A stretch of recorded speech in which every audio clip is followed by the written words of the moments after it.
Welcome to another edition of Sticks-n-Stonez. First off, I went on live stream just a few seconds ago, a couple of minutes ago. I was kind of talking to those folks. I have my contacts in today. I know you can't see me, but I don't have my glasses on. And my contacts are not, it's kind of a work in process. I have problems in one eye from having LASIK done 25 years ago. And so I have to wear a contact in that eye, my left eye, that is, the center of it is hard, like a hard lens. And then it has a skirt around the outside of it, of the regular, like silicone or whatever. And then the other eye, the right eye, that's just a regular contact lens.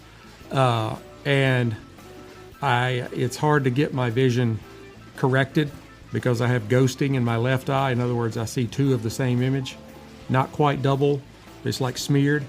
And my optometrist, he's a great guy, he does great work, but I have been his biggest challenge.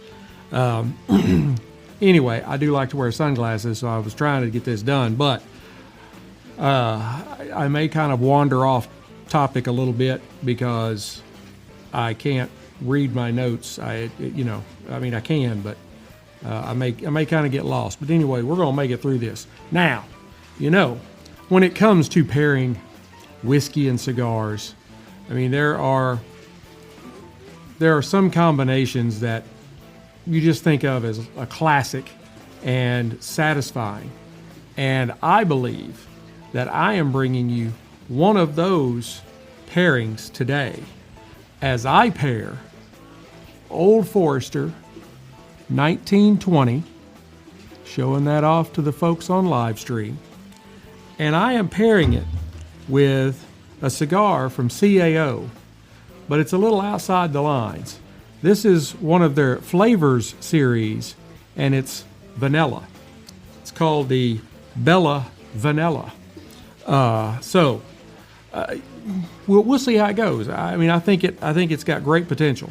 So, the Old Forester is a bourbon that really harkens back to the Prohibition era. The 1897, 1910, and 1920 are all the Whiskey Row series.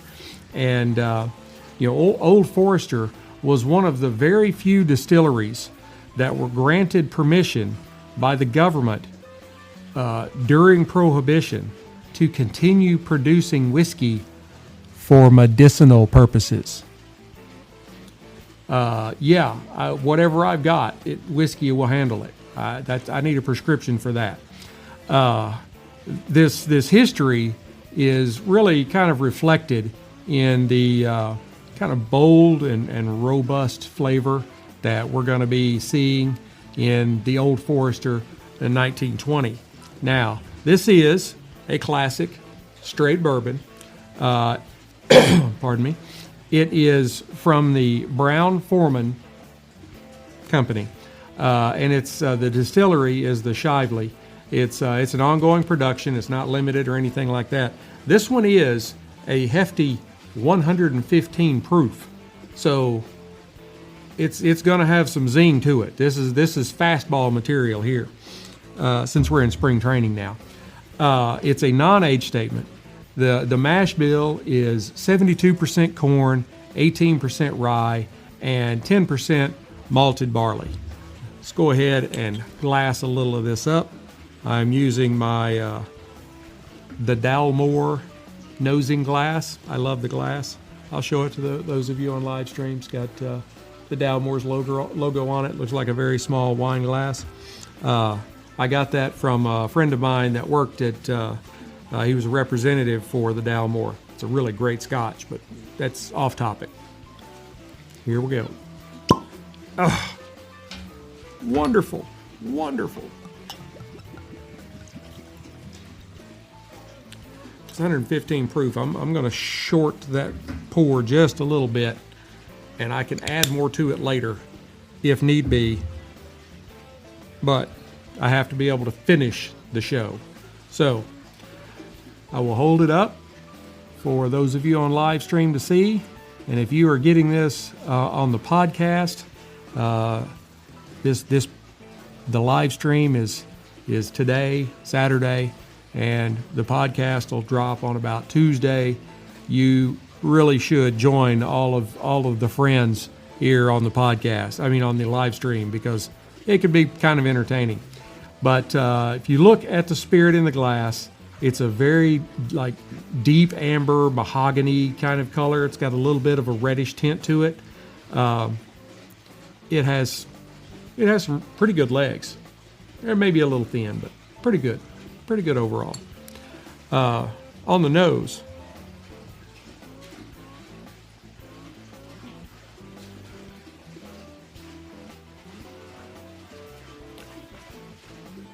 now I will say it's 115 proof. You can imagine there is a little bit of ethanol burn in your nose, but not too much. It's not bad at all. I want to get that out of the way first because the nose on the spirit gives me a lot of like plums or stone fruit, some brown sugar, some hints of chocolate, and I kind of a really nice note of banana. I like that. So far they're doing good. All right, let's give it a try.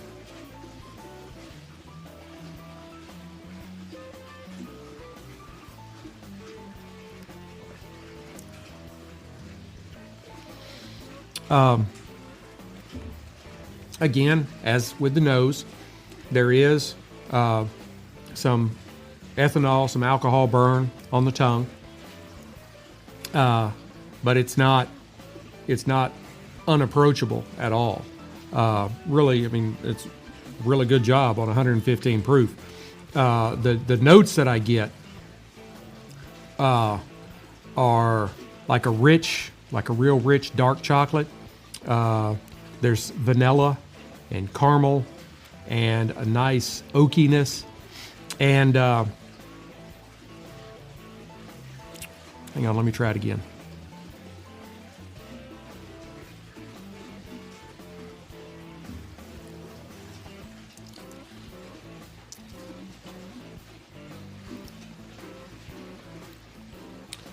Something along the lines of, and this might be really more of a kind of a combination of your olfactory and your taste.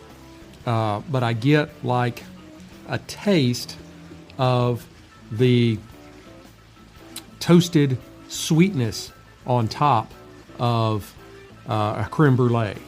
Not really the dessert itself, just where they torch it at the top before they serve it. That part of it, just that it's from creme brulee, but it's just that toasted sweetness. And then I pick up some fresh roasted coffee beans, not made, but the actual bean. The finish is fairly short, except the alcohol does hang on for a while, but it's very smooth for this proof. And I pick up some baking spices and a touch of like black pepper, peppery spice. This is really good. 115 proof. You don't want to go too heavy. No.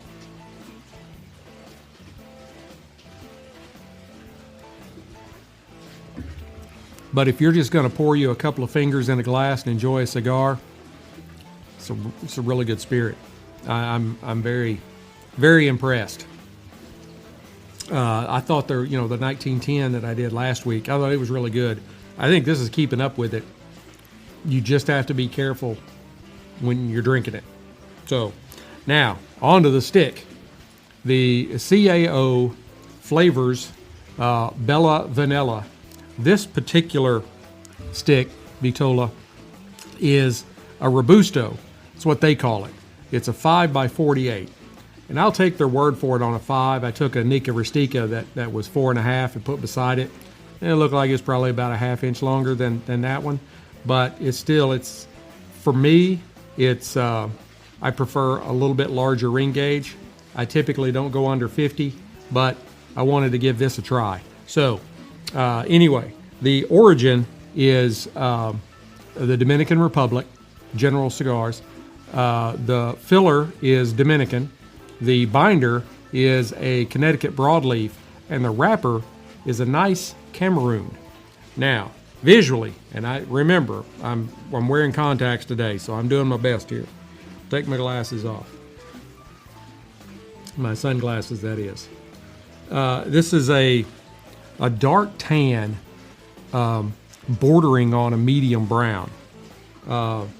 It has, well, basically invisible seams. I catch a part of one seam at about a third from the tip, the foot, but most of the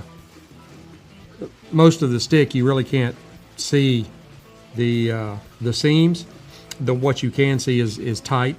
There is I would say even less than minimal veining.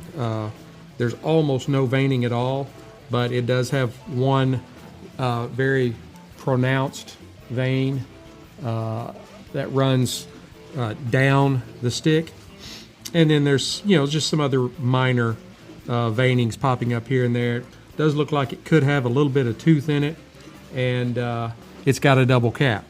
I hope all of my turning and moving, you've been able to hear all of that. All right, so on to the nose. Now, and I checked this as soon as it was a 5-pack, and so as soon as I opened the cellophane that was around the 5-pack, I put my nose inside it, and I didn't get what I thought I would get. And I'm really not getting it here. I pick up vanilla, but it's not very prolific like the the coffee infused cigars. When you put those to your nose, you smell it. That aroma is very pronounced. This is not that way. The vanilla's in there, but it's mixed in with some notes of cedar and some aged tobacco. It's a very good aroma, but it's very simple. Like I said, I was a little surprised. All right, we're going to give it a cut here. Now, today, because this is a 48 on the ring gauge, I am not going to V-cut or guillotine. I'm going to go with a punch. I just feel like if I did a V or a guillotine, it could possibly open it up too much. And this is supposed to be a fairly fast smoke anyway, so don't help it out. Put it to my lips, no sweetness at all. There's nothing on the outside of it that indicates that this is, all right, good punch, that this is an infused cigar. If I didn't know, I wouldn't know. Now, it is supposed to be infused with actual Madagascar vanilla beans, not an artificial spray-on flavor. There's a lot of cigars that they'll have a sprayed-on sweet coating, I guess you'd say, out down near the tip, and so you get a lot of sweetness on your lips. They don't do that with this. This is actual vanilla that is infused into this process. So, without babbling on too much more, let's go ahead and light it up. I am using my Rocky Patel Envoy. I probably could have gone with a cigar that's this small on the ring gauge. I probably could have gone with something not quite so hefty, but I love this lighter.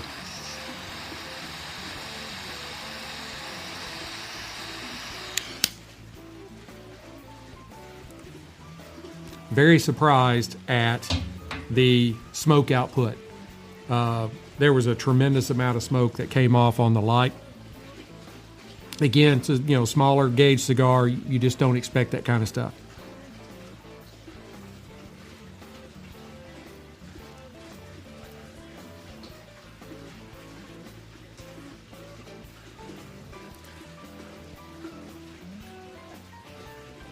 I really don't get a lot of vanilla in the draw.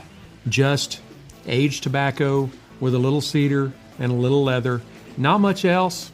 There could be a little bit of vanilla hiding back there, but it's not. But it is a very mild and mellow smoke. That's for sure. Got a piece of tobacco on my tongue. All right, let's try them together.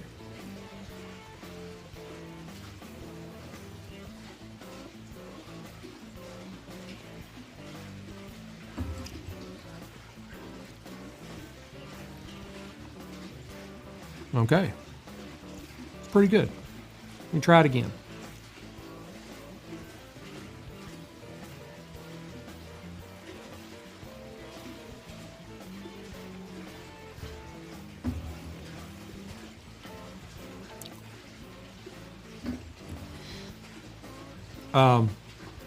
The kind of rich and fairly complex flavors of the bourbon really complement that smooth and creamy note, or notes, the creamy notes in the cigar.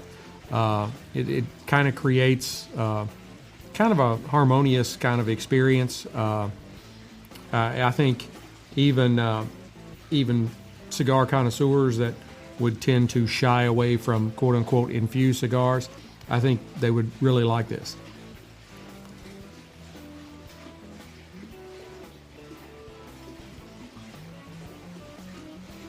Not much on the retro inhale either. I mean, really just some aged tobacco. It is a very, very simple cigar, but not in a bad way. When you've paired this cigar with the Old Forester, the 1920, the 1920 really does shine.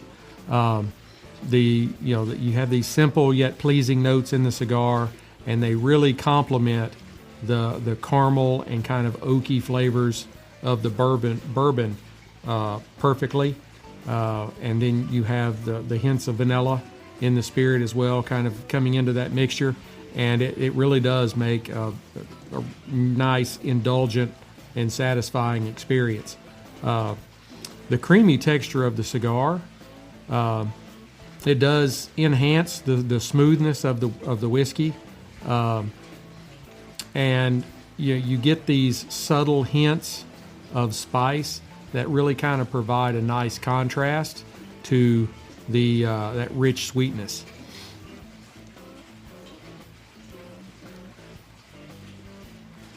And just from my point of view, move my glass onto the right hand side.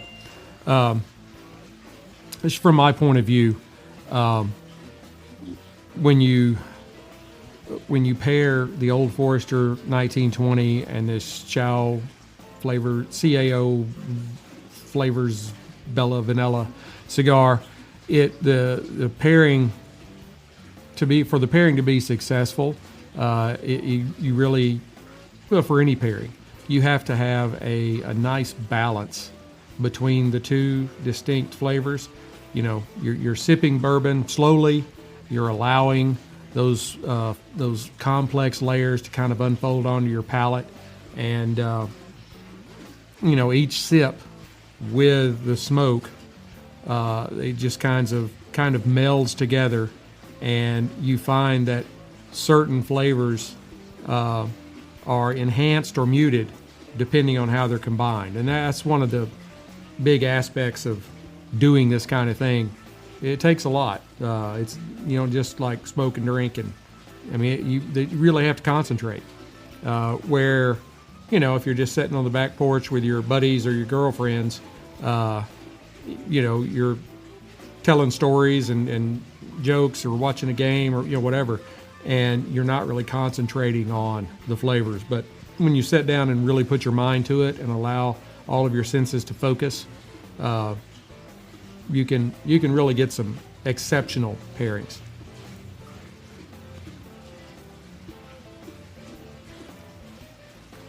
All right, for those of you on the podcast, I'm going to burn this stick down to the halfway mark, and I will come back and give you an update.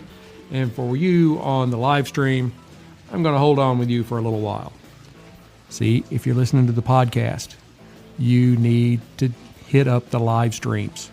I try to give at least a 5-minute indicator that I'm going live. I blasted out a picture of what I was pairing today on all my social medias. And said, hey, I'm going live in 5. Here I am. Y'all need to join the live stream. All right, I'll be back for y'all. Hey, Stoners. I am back. I will say, as we have moved into the halfway mark and moving through the halfway mark, I do think the vanilla has picked up just a little. The notes have increased slightly, but not much. It is slight. And as you continue enjoying this pairing, you will kind of likely notice how each of the components elevate. They elevate each other. The vanilla notes that are in the bourbon are now becoming a little more pronounced in the cigar, and it really adds to the enjoyment.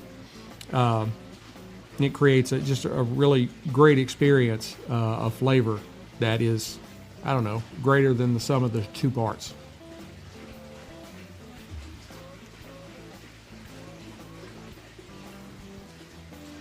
There's really not a lot of spice in the flavorings, but the whiskey, being at 115 proof, does bring a spicy component to it.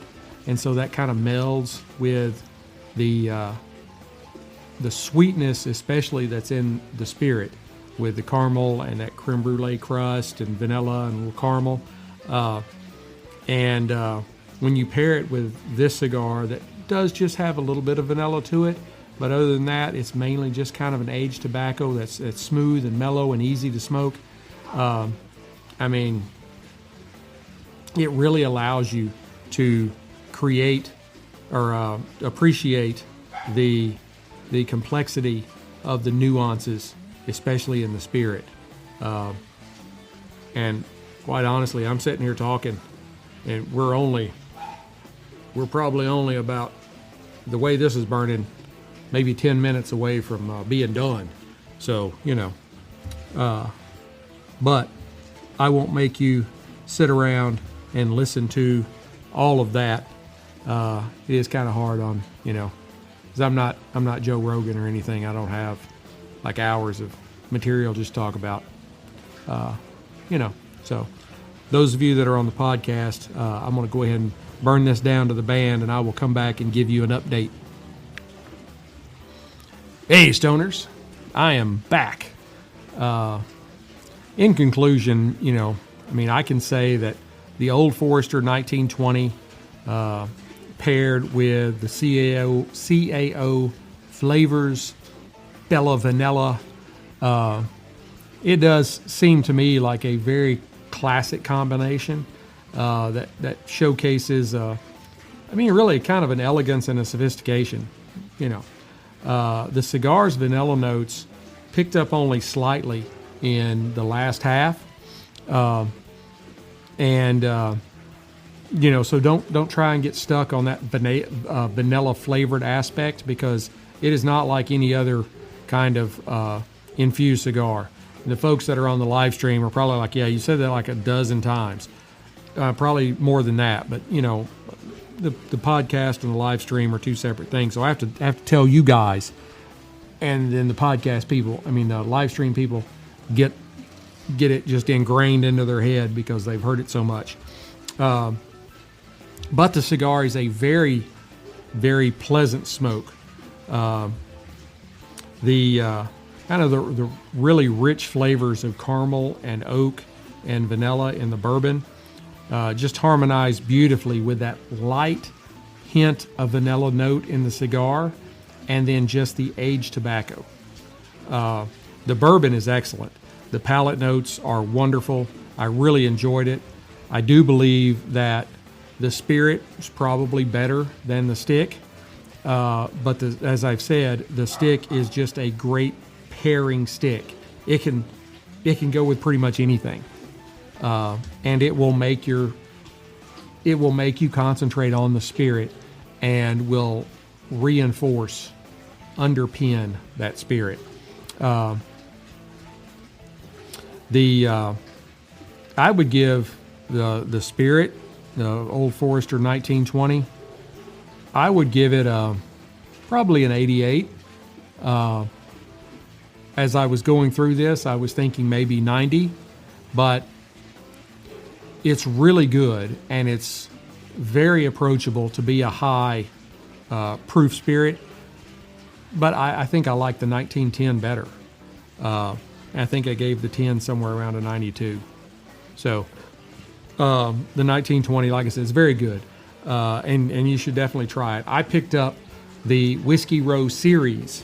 It was a half bottle of the 1897, the 1910, and the 1920, and it was like $90, where a fifth of any of the bottles individually was like 60. So I get to try and get to pair for you the entire series for less than $100, and I think that was a great deal. And I am very glad I had the 1920, because I'm gonna pair it again. I want to try to reach out there a little more and see if I can bring in some other nuances from the stick. This stick, I would give it an 80 out of 100. It was really good. It was really great pairing with this spirit, and it would go with pretty much anything, and does allow you to focus on the spirit. It had a very simple profile of some light hints of vanilla that kind of picked up a little bit as we went through the cigar, but predominantly you were getting cedar and leather and maybe a little bit of oak. Not even really any spice off of the stick. So you're really looking to your spirit to give you the complexity. So you can buy the cigar, and then you can find a really great complex spirit to pair it with, and I think you would be thoroughly happy. You could pair it with Gentleman Jack, which is a great smooth spirit, but not a high-priced or overly complex spirit. But it's very smooth, very mellow, just like the cigar is. I may actually try that and just kind of see how they do together. So I hope you've enjoyed this pairing as much as I have enjoyed bringing it to you. Leave me comments. Let me know what you think of each of the offerings, if you've tried them together or if you tried them with other things. Please hit like, subscribe, share, notify, so that you know when I drop new content and you can spread the word. Visit the website, Sticks-n-Stonez.com, Sticks-Stonez.com. You can see blog posts that I have blogged about all kinds of stuff. Boston Tea Party, and I mean the one from the 1770s. Whiskey and cigars and a little bit of everything. Try to be, all inclusive so that everybody can find something. You can also find our old episodes, so you can listen to old episodes from the website. And you can see the page with all of our affiliate partners. Freedom Fatigues, like the shirt I've got on right now. Veteran-owned business out of South Carolina. They're great folks. They make great products. Caliber Coffee. I love Caliber Coffee. It is delicious. That is another veteran-owned business. Definitely need to support those folks. Fanatics, if you are into sports like I am. I'm a Texas A&M Aggie. Whoop. Gig 'em. And but they have pretty much any team you support. College, pro sports of all kinds. They even have like band shirts and stuff. So now I don't mean you can't use them. I mean of bands, musical bands, all kinds of stuff. So great folks there too. And of course, Cigars International, where we get our cigars from. Total Wine, where we get our spirits from. And Tip Top Proper Cocktails, Buy some pre-mixed cocktails that are made with the actual spirit, not the malt liquor stuff. They are wonderful. Go and watch my video where I reviewed like a half a dozen of their offerings. By the time I got done, I was done for the day. I had 6 different cocktails. I drank, the cans were like, I don't know, 4-ounce, 6-ounce cans, and I drank all 6 of them. Whew. But I didn't want to waste anything, so that was a pretty good time. Anyway, so until we get to be together again, keep your sticks dry, your stones cold, and have a great day.